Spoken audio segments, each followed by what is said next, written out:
आज के लेक्चर में हम बात करेंगे चैप्टर नंबर 13 का टॉपिक है 13.3 arc length in space curve. सबसे पहले हम सीखेंगे कि आर्क लेंथ की हमें क्यों ज़रूरत पेश आई स्पेस कर्व में, इसका मोटिवेशन क्या है। फिर हम ये देखेंगे कि हमारे पास इसकी डेफिनेशन क्या है। फिर एक टॉपिक है, नेक्स्ट टॉपिक वो ये होगा कि हम एक आर्क लेंथ पैरामीटर निकालना चाहते हैं with base point P T not और एक एग्जाम्पल देख रहे होंगे। तो हम स्टार्ट करते हैं। सबसे पहले आप मोटिवेशन इसका क्या है, हमें क्यों ज़रूरत पेश आई इस फार्मूले की। वो ज़रूरत इसलिए पेश आई, आपको पता है कि जब भी आपने अगर अगर हमने कोई हमारे पास स्ट्रेट लाइन हो, तो स्ट्रेट लाइन की अगर हमने लेंथ निकालनी हो तो हम क्या करते हैं कि एक रूलर लेंगे और रूलर से हम मेजरमेंट कर सकते हैं कि इस लाइन की जो लेंथ है वो अप्रोक्सीमेटली 7.2 सेंटीमीटर है। Okay, right. लेकिन अगर हमारे पास स्ट्रेट लाइन ना हो, हमारे पास कोई मुख्तलिफ कर्व हो, अब हम रूलर से इस और हम हमें चाहिए ये कि इस कंप्लीट की लेंथ, या तो हमें इस कंप्लीट की लेंथ चाहिए या हमें एक पोर्शन की लेंथ चाहिए। वो डिपेंड करता है कि टी की वैल्यू आप कहाँ से कहाँ ले रहे होते हैं। तो हमारे पास इस केस में रूलर से ये लेंथ आप फाइंड नहीं कर सकेंगे, इसलिए हमें मैथमेटिक्स का एक फार्मूला चाहिए होगा। तो हम डेफिनेशन की बात करते हैं। सबसे पहले डेफिनेशन क्या, arc length parameter definition.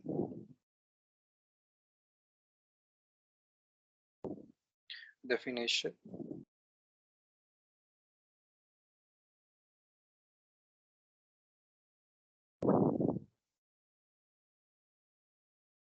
Arc length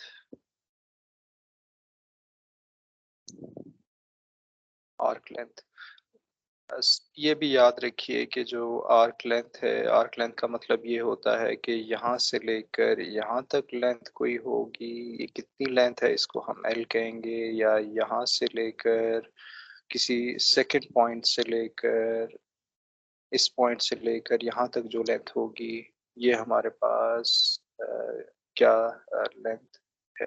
ठीक है।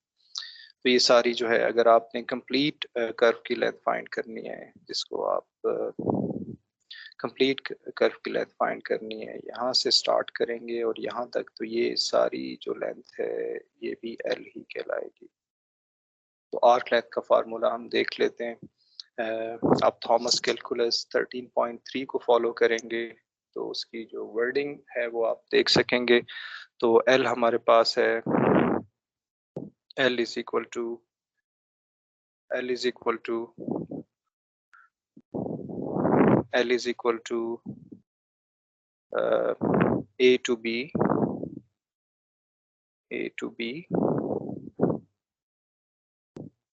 D x over d t का whole square plus d y over d t का whole square plus d z over d t का whole square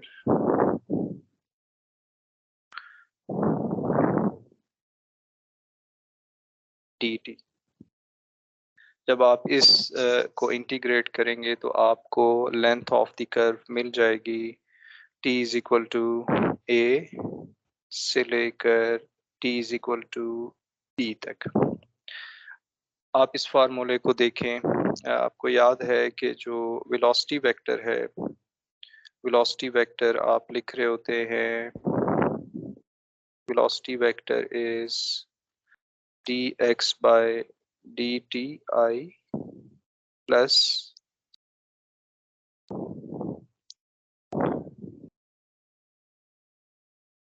dx by dt I dy by dt j dz by dt k unit vector. और इसका अगर आपको speed find करनी हो तो simply आपको मैग्नीट्यूड लेना होगा,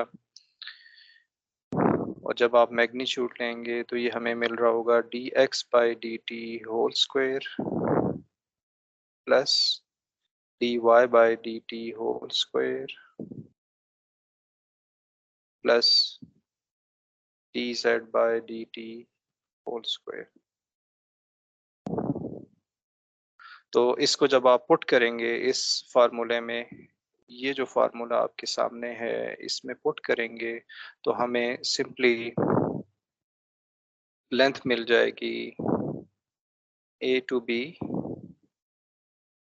v का मैग्नीट्यूड और d t, लेंथ हमें मिल जाएगी स्पेस कर्व की। ये हमारे पास ये फार्मूला आ जाएगा। इसी तरह से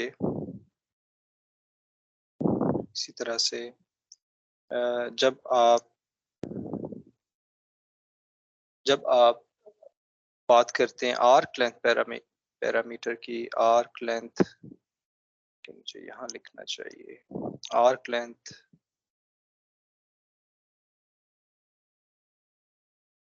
parameter with base point t not. तो इस केस में ये फिगर मैंने पहले ड्रॉ कर ली थी। आप इसकी लॉजिक अंडरस्टैंड करें कि ये जो ग्रीन कलर की आपके पास लाइन है, ये ग्रीन कलर की जो आई एम सॉरी जो स्पेस कर्व है, ग्रीन कलर का जो स्पेस कर्व है, ये इनिशियली पी पे है, टी नॉट जब T is equal to T naught है तो आपके पास पी टी नॉट मिल रहा है, और जो नेक्स्ट पॉइंट आप लेना चाह रहे हैं वो आप फिक्स रखते हैं। इस दफ़ा हम उसे फिक्स नहीं रखेंगे, कोई भी टी लेंगे तो वो नई जो जगह होगी वो पी ऑफ टी, यानी कि कोई ऑब्जेक्ट पहले यहाँ पर है, बस पी टी नॉट पे है और फिर वो पी टी पे है। तो हम इसको कहते हैं कि इसके लिए आपने आर्क लेंथ पैरामीटर जो कि एस से डिनोट कर रहा है वो हमने फाइंड करना है। ओके, बेस, तो ये जो पी टी नॉट है इसको हम कहते हैं कि ये बेस पॉइंट है। इस केस में जो फार्मूला बन जाता है वो फार्मूला होता है एस ऑफ टी, वो फार्मूला हो जाता है S of T is equal to एक ही जगह पे टी नॉट आ जाएगा, क्योंकि इनिशियली ऑब्जेक्ट टी नॉट पे है। जो अपर लिमिट है क्योंकि वो अभी फिक्स नहीं है, वो वेरिएबल है, तो वो हमारे पास टी है। और इसके साथ ही फार्मूला सेम ही रहेगा, डी एक्स बाय, सिर्फ चेंज ये करना है कि d x over d tau आ जाएगा, plus d d y over d tau whole square आ जाएगा, plus d z over d tau whole square under root, और यहाँ पर डी टाउ आएगा। जब आपकी अपर या लोअर लिमिट में से कोई वेरिएबल टी हो तो आपने देखना होगा कि यहाँ पर ये टी नहीं आना चाहिए, ये मुख्तलिफ हमारे पास वेरिएबल होना चाहिए। और आप राइट हैंड साइड पे देख रहे हैं कि जब आप इस राइट हैंड साइड के इंटेग्रल को इवेल्युएट करेंगे, लोअर लिमिट पुट करेंगे और अपर लिमिट पुट करेंगे तो हमें ये फंक्शन मिलेगा टी का। इसलिए यहाँ पर ये जो s है that is a function of T. Okay, और s ऑफ t अगर हम लिखें यहाँ पर, s of t is equal to T naught to T, और ये आ जाएगा वेलोसिटी वेक्टर ही है ये हमारे पास, लेकिन velocity vector in terms of tau है, उसका मैग्नीट्यूड और डी टाउ है। ओके, इससे फर्क नहीं पड़ता अगर आपका हमारा पोजीशन वेक्टर है sine T I plus cos T j, ये टी का फंक्शन है तो इससे फर्क नहीं पड़ेगा कि टी को आप टाउ से रिप्लेस कर दें। साइन टाउ आई, हमने सिर्फ वेरिएबल चेंज किया है cos टाउ जे, तो यहाँ पर जो D R by D tau हो जाएगा ये हमारे पास वेलोसिटी वेक्टर हो जाएगा इन टर्म्स ऑफ टाउ। अब एस ऑफ टी हमारे पास क्या होगा, अगर आप ये फिगर देखें तो इस फिगर में आपको नजर आ रहा है कि जो बेस पॉइंट है यहाँ से ये जो एस पड़ा हुआ है ये कहलाता है एस, और ये पैरामीटर होता है जो कि आपको लेंथ नहीं देगा, ये भी याद रखना है आपने। ये आपको एक वैल्यू दे रहा होगा, पर्टिकुलर जगह पे एक वैल्यू आपको मिल रही होगी। ठीक है, ओके। एग्जाम्पल हम एक देख लेते हैं। हम इसमें सीखेंगे कि कैसे आप पैरामीटराइजेशन करते हैं। Example,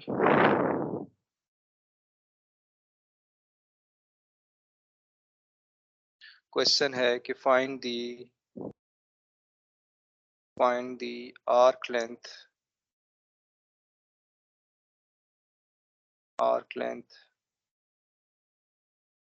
parameterisation.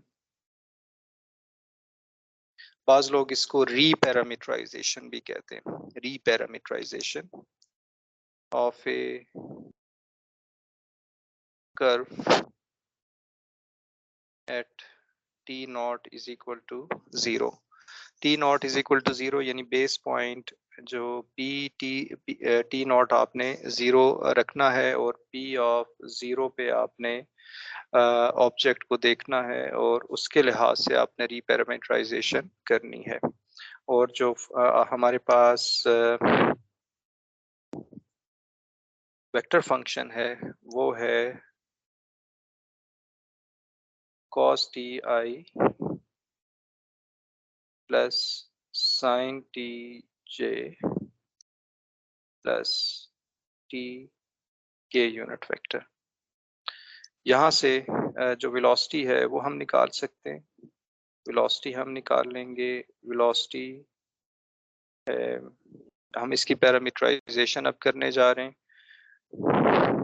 ये होगा minus sine T I plus cos T j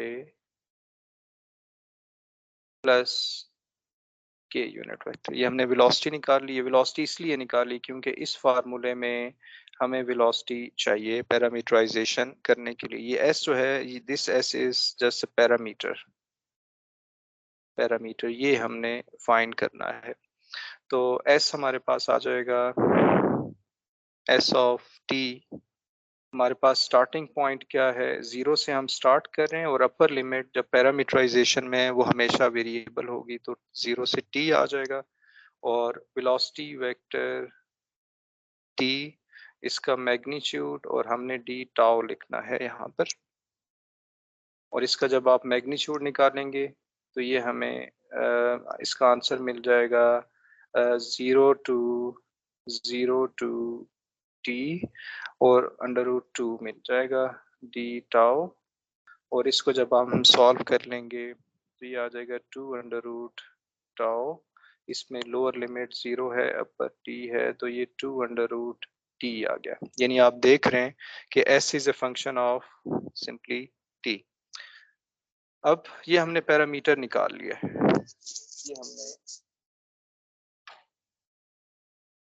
ये हमने पैरामीटर निकाल लिया है। ये हमारे पास होगा t is equal to s/2√। इसको हम सब्स्टिट्यूट कर देंगे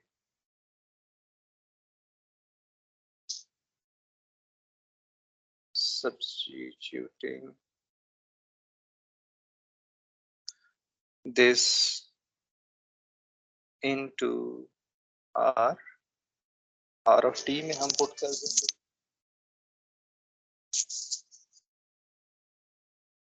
और ये हमें मिल जाएगा r T S is equal to, हम इस t की जगह पे वैल्यू पुट कर देंगे cos s/2√i